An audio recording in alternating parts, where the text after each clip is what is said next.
It's the JT Cho Show! 10, 9, 8, 7, 6, 5, 4, 3, 2, 1.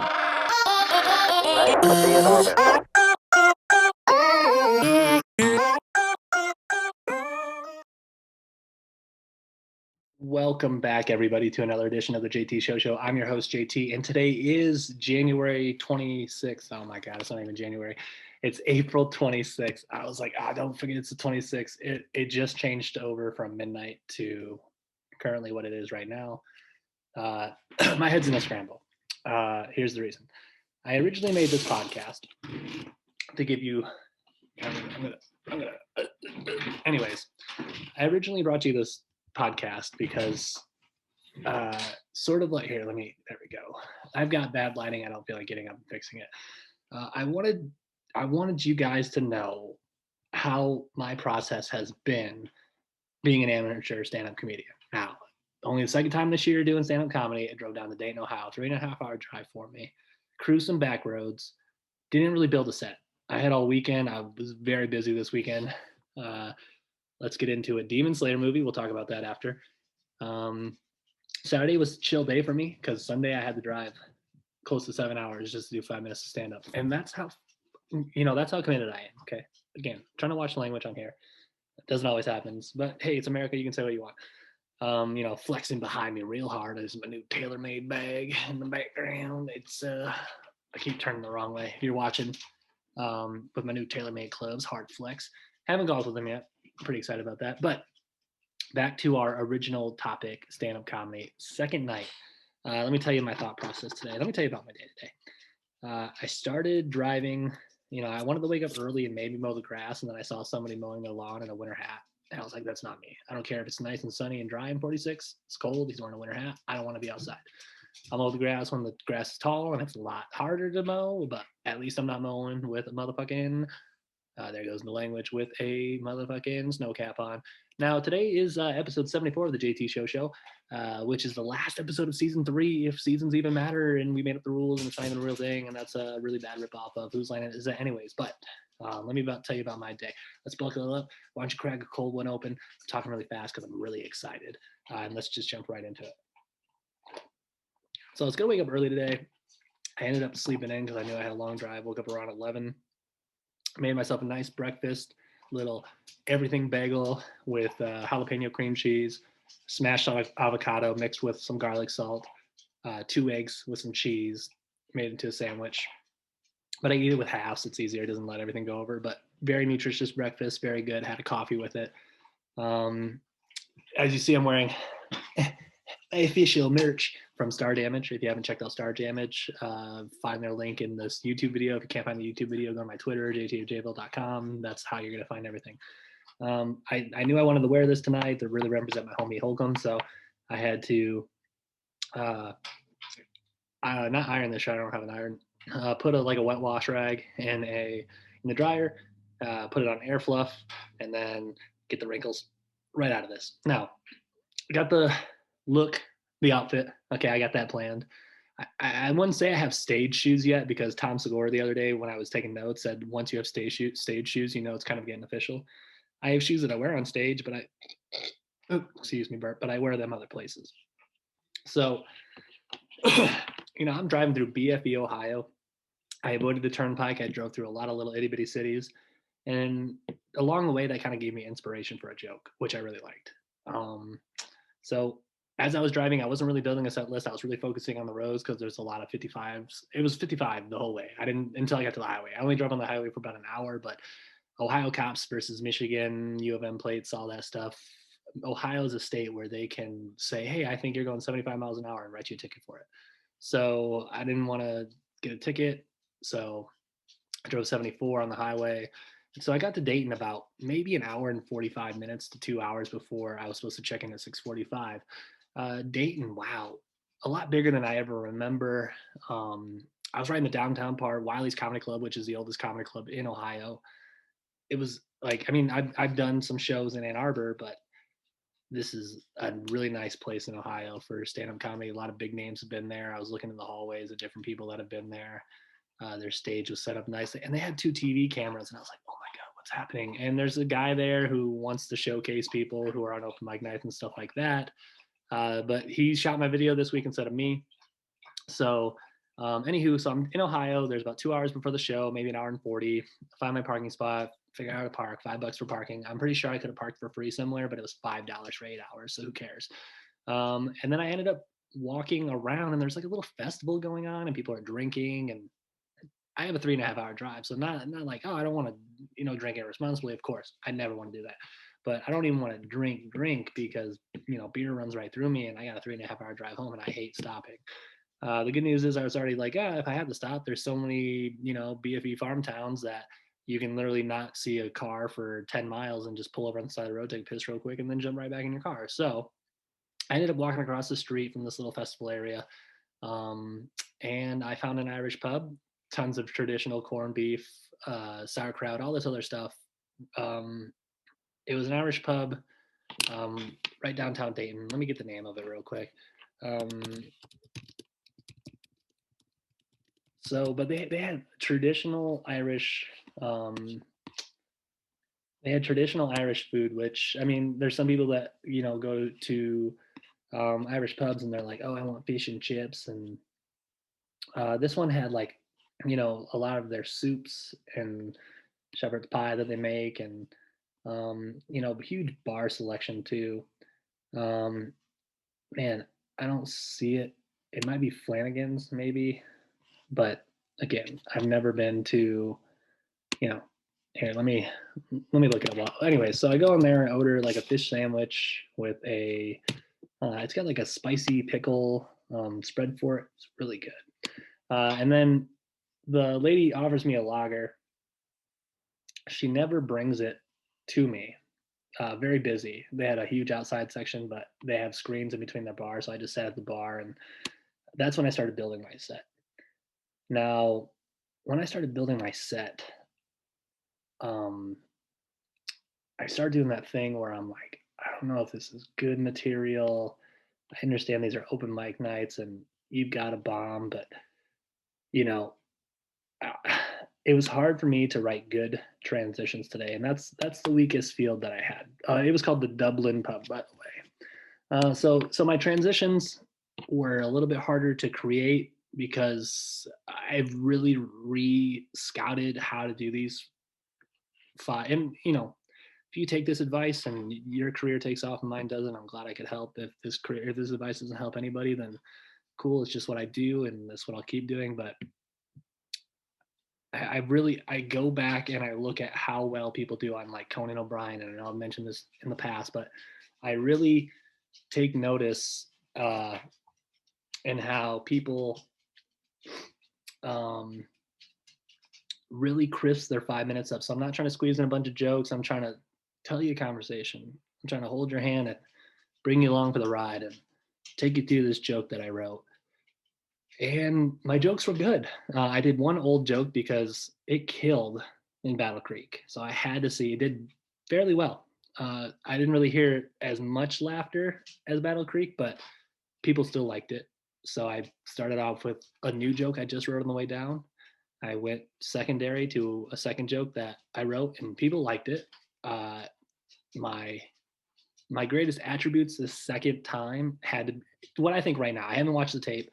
There's, like I said, there's some TV cameras there, and I'm getting ahead of myself, but there's a guy who introduced himself, and they do little local things, and he says it's going to take me a while to chop it up, but I'll figure out Google Dropbox, anything you need, just hit me up with your name, information, blah blah blah.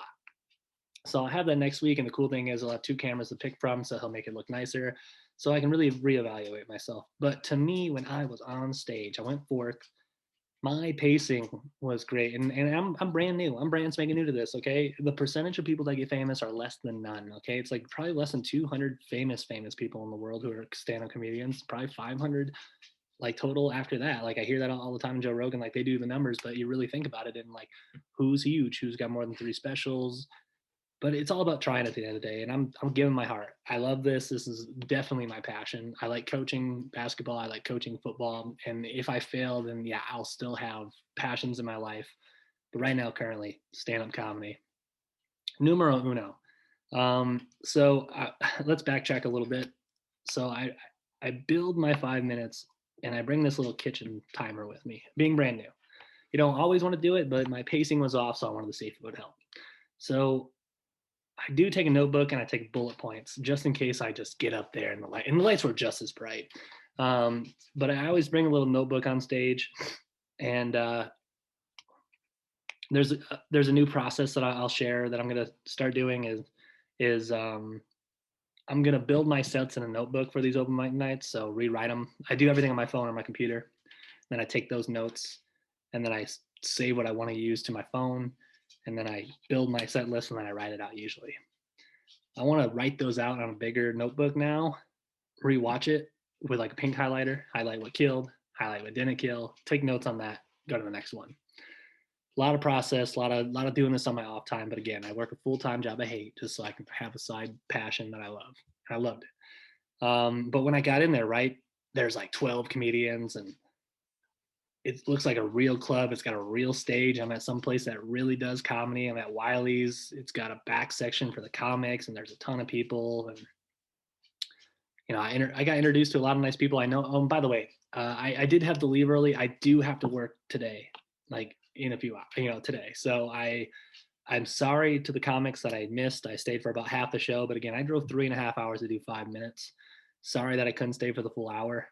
I'm gonna work on that next time. Not set things up so early, but I had to dip. So apologies to the rest of the comedians. Mike Wells went on after I did, and he did what I do. Like Mike Wells, I'll say this. You'll never see this probably, but um, he took a joke that I said and he like used it and then went right into his own comedy. So I really like that. Really nailed hit the nail on the head right there. Um, but overall, I think with my pacing, my timing, my delivery, my gestures, um, I think they killed. And not in the greatest, like, oh, everyone was knee slapping, but like the points where I wanted to hit and fine tunage and really crafting that together to make that material the best it can be, it's getting there. Usually on the way home, a lot of people are like, congrats and stuff like that. And I love you guys for that. Okay. You guys pump me the fuck up. You guys make the drive home way easier. No, I'm not checking in driving. I stopped one time to make sure I had enough gas. E85, by the way, 215 a gallon. So I was driving my 2013 Ford F-150 flex fuel with that E85 gas, baby, because it was 215. But I had to stop. So I checked out my messages and thank you guys from the bottom of my heart. Even if I never make it and I don't show myself, and I don't show my face at the 20-year reunion, a lot of people from high school were like, "Hey, congrats! How'd you do? How'd you feel?" Thank you guys for that so much. Um, and I promise I'm as interested as in what you're doing, and I hope you're all doing well at the same time. But the outgoing support that I've had from just these two times, from my immediate friend circle, from my social media circle of friends, and then from my social media circle of people who don't know what I'm doing. Thank you guys so much. I can't thank you enough. Like I said, in about 2 years, I'm hoping to get at least an hour's worth of material. That's good. I want good material. I want a good hour. And first, I'm like, oh, if I don't get discovered in 5 years, I'll do it. No, I'm gonna do 2 years of good material, work that together, and then try to sell out a small arena, not arena, lol, like a small theater, like 100, 200 tops. Sell those tickets for like $10 a piece. Help pay for the show. Help pay for the editing. Of course, friends and family, $5. Uh, we'll hold you to it. You have to go back and be like, I saw it on episode 74 of the JT Show, so I had to let you know. But I'm definitely trying to do that. But man, I had such a good feeling, especially when like that new joke of driving through Ohio and picking that up, and that one did fairly well. And I'm just like, I think I got it. Like, I'm not like, oh yeah, I'm gonna make it for sure. But like, writing for me is like, you get ideas on paper and then you start hacking away at them. And the problem is sometimes I don't hack away at them enough to where I leave them unfinished, to where I reread them and I'm like, that's just gibberish. But there's a podcast not podcast. There's a joke that Gary and we were just bullshitting one night, and then I'm going on one of my JT rants, and then I told him, hey man, do you want to hear a bit that I've been working on? And gracious enough, my friend say yes. And what's good about this joke, without giving away the joke, is I can regionally change it to fit that local needs for the kind of like the punchline. So 15 minutes before I went on, I was like, oh shit. Like I was going through my I was going through my phone, right? Oh, by the way, when I got there, they had a comedies meeting. They like I think it's called piggybacking or leapfrogging. Essentially, the host comes up, he says his thing, he introduces the next comic, and then when the comic's done with his 5 minutes, and you have a flash from the guy with the phone with the light. You finish up your bit. He's like, I'm narcissistic. That's great. Cut off the mic. People got things to do. I've got to perfect my craft to get to 5 minutes better. So thanks for cutting me off and letting me know my timing's fucked up. But he didn't have to. But I like that with the club because 5 minutes and 5 minutes and everyone's time is precious. And if you're going over, then you're cutting the next guy next. So, and he kind of explained that people are there for a comedy show to an hour and a half. He doesn't need this dragging for 2 hours. And the timing really fits right for the quality of people that get there. So when I'm there, right, I build this set inside of this Irish pub. I said my transitions are a little weak, but I can kind of posy through it. And then when I sat down and I saw all these people, I'm like, fuck it, I can't do new material. I was getting nervous. I was like, oh my God, I can't do it. I was kind of freaking out a little bit. I'll tell you my heart rates real quick. So with the guy explaining with the TV cameras and with the people that were there, and then they're like, oh, there's 40 tickets that were sold pre-sale. And I'm like, 40 people? Like, that's a lot for me. Again, I'm brand new. Okay. I'm not a handsome man. I'm a ginger. I have primarily a mustache. I'm growing a little chin fuzz right now, but I'm here to win. I'm here to give it all. I'm here to fail or win. Do or do not. There is no fucking try. And yeah, I know I tried, but I'm in it to win it. I mean, I've never been so happy to do like fairly well in my life, by the way. Like, I can't explain to you how good of a feeling it is to write material and then people laugh at it. And yeah, that's a comedian. But like, yeah, I know. I'm trying to multitask right here and figure out how to get my heart rate again. Oh, here it is. Hourly. So the crazy thing about it is, well, that's 0930. The crazy part about it is, if you go by hourly, um, roughly at 4 o'clock, I was still driving, so it peaked at 81. But right before I went on, it was about 189. That was at like 5:30, 5:40. Okay, so I just got into town. I'm seeing how many people there are. So I'm like, oh fuck, dude. A lot of people here. Never been here before. Nobody knows me. Right at 7:15 when the show was about to start, it was about a 60. It peaked up to a 97 right before I went on stage. But then when I exited stage, it was about at a 60 again. So my heart rate, pretty nervous. All that stuff's going through my head. And it's not like the first guy who went did terrible, but it just takes that edge off for me when I hear the first person start talking. So as soon as the first person went, because I was like, I can't do new material. I'm gonna bomb, and bombing's important. You gotta bomb. I bombed before, and I'll bomb again. I'm just waiting for it. But yeah, he started going. I said, I'm doing all new material. I'm gonna squeeze in one joke that killed because I wanted to test it out. I'm double highlighting it. It's a good joke. A little bit more polish, a little bit more grease, a little bit more, I'll say, but a little bit more nail polish on that one. Really clean her up. I don't know if it'd be nail polish, but oh man, did a good job. The guy who went before me did well. The comedians that went before me did well. They said that they had a problem stealing jokes or people doing other people's material. I hope nobody takes mine. I mean, that's always every comic's nightmare. But that's why I'm gonna video catalog everything, even if it's 5 minutes. Get another external hard drive, 500 gigs, put 5 minutes on there, date it, do a little description. Like I said, I'm gonna build my whatever sets I do, I'm gonna have it cataloged. So then I'm like, oh shit, I think he did that joke. Then I can go back on that catalog. Then I can go rewatch the film. And be like, oh yeah, you were totally there. You totally stole my joke. I never. Okay. Anyways, that's every comedian's biggest fear. And sometimes, like when you write a joke, you're like, oh, this kind of feels like this person's joke, but it's not because it's your own joke, and you just kind of gotta. It's not really tone a fine line, but you can't just be repeating people's jokes. That's a comedy no. But I got done, and then it was just after 7:45, 8 o'clock ish almost, and I was like, I gotta go home, man. So I just in between someone finished up in between his sets, I skedaddled. I felt really bad. I really did. But I'm home. I need to report. Every episode, every single time I do a stand-up comedy event, I want to do stand-up, and even if I don't like upload it immediately, I want to talk about it because I want to let you know this is originally what this intended to be, and then I stopped doing stand-up comedy, but I still like getting those people on. Like I'm gonna get Jared Jordan back on with Carbon Decoy. I'm definitely getting on Star Damage. Earl's definitely going to be back on. Special guest on Wednesday. Miracle Maze coming up. There's a lot coming up. I'm by myself right now. I'm spitting a lot of information at you.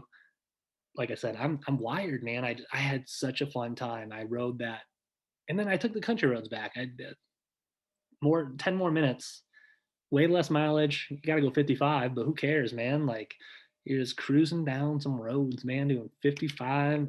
I was listening to some 2004-ish music, some Asking Alexandria. It was My Chemical Romance radio on Pandora. So I had a great time with that. Friday night, had a great time with Friday. Hung out with my boy Turtle. We went to Ann Arbor to see Demon Slayer, the train movie. I know that's a hack, and if you're a real anime fan, you're like, that's not the pronunciation of the train. But my God, it's probably one or two. It's probably up to the one or two best animes I've ever seen for a movie in my entire life, just because it fit with the main story, the artwork. Like when I first walked into the theater, we were just getting there after the credits rolled because there's construction on 94 eastbound traffic. And I looked and I was like, is this the right fucking movie? Because look how good that animation looks. And it was beautiful. And I might go see it again on Wednesday. Just maybe. But yeah, great movie, great animation, great story. One or two. It's in my top three for sure, and it's one or two for best animated movies I've ever seen. Now, anime movies related to a series wise, I think it's number one. I'm not going to tell you what it does. I'm going to tell you what it doesn't do. And no knock to Naruto, but usually, and in One Piece, they have a really good movie. I think it's called Stampede. But in Naruto movies, there's usually some concept of some guy unlocking some ancient fucking magic or ninjutsu, and it's gonna end the world, and no one's been paying attention to it, and it's revenge on the Leaf Village from like 30 years ago. And they're gonna go and they're gonna use their normal moves at the beginning of the movie, but then toward the end of the movies, they're gonna know that their opening moves don't work, and so then they're gonna have to do a different opening move, and then they're gonna have to create some special fucking move that no one's ever seen before, and it's the most powerful move ever. But then they never use it again because they explain that they can only use it one time, and if they don't use it the one time, then their world can end. And this one relates directly to the main story. It's season one movie, and season two is gonna start. Hey, it was me. It was me. It was me. Hey, it was me. My dogs were like, we heard some pounding. I'm gonna breathe very heavily. Hey, why don't we relax? Huh? Relax. Yeah. She's not gonna relax. But beautiful movie, great cinematography.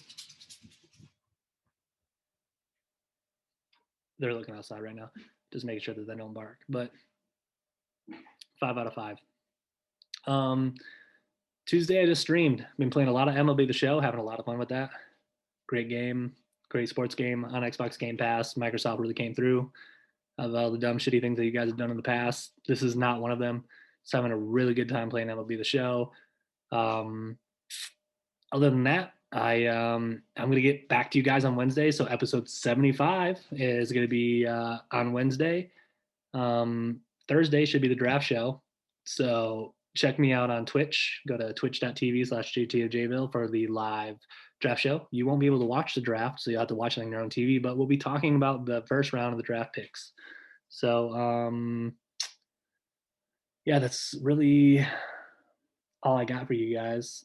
I know, again, this is kept at such a shorter format. You're like, oh man, only 26 minutes, but hey, man, that's all you got sometimes. And I'm by myself, and I want to document how I feel right after the show. And if that's doing it in the car sometimes, and that's doing it in the car sometimes. But I had a great time. Again, thank you to all my friends who watched this, to my people I met online. I haven't seen you in a while. I hope you're doing well. People from the Upper Peninsula. Um, there's people, uh, you got poor Ricky Bobby and J Boy. Uh, and you've got all these people I haven't seen on, in a while. Not like, oh, look at my fans, but hey, you guys have been with me since forever ago on Twitch. I know you guys said you guys like a lot of small streamers, but I hope you guys are doing well as well. If you guys are still watching these, but again, I appreciate you guys as well. This is a long, long journey, and it could just be me rambling into a mic and never making it, and nobody sees the failed career of a 30-year-old ginger, but I'm doing it.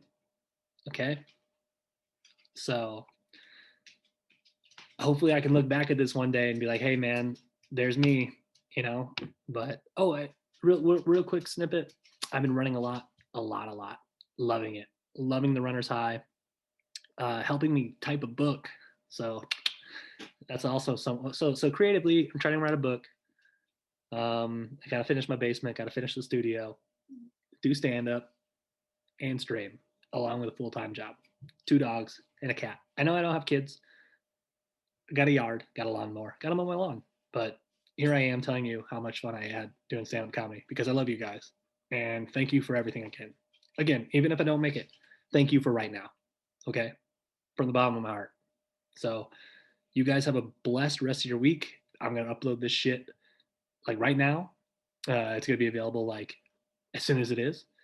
That's the JT Show episode 74 on the 26th of not January. But oh yeah, happy birthday to my brother, Jerry. So happy birthday, old man.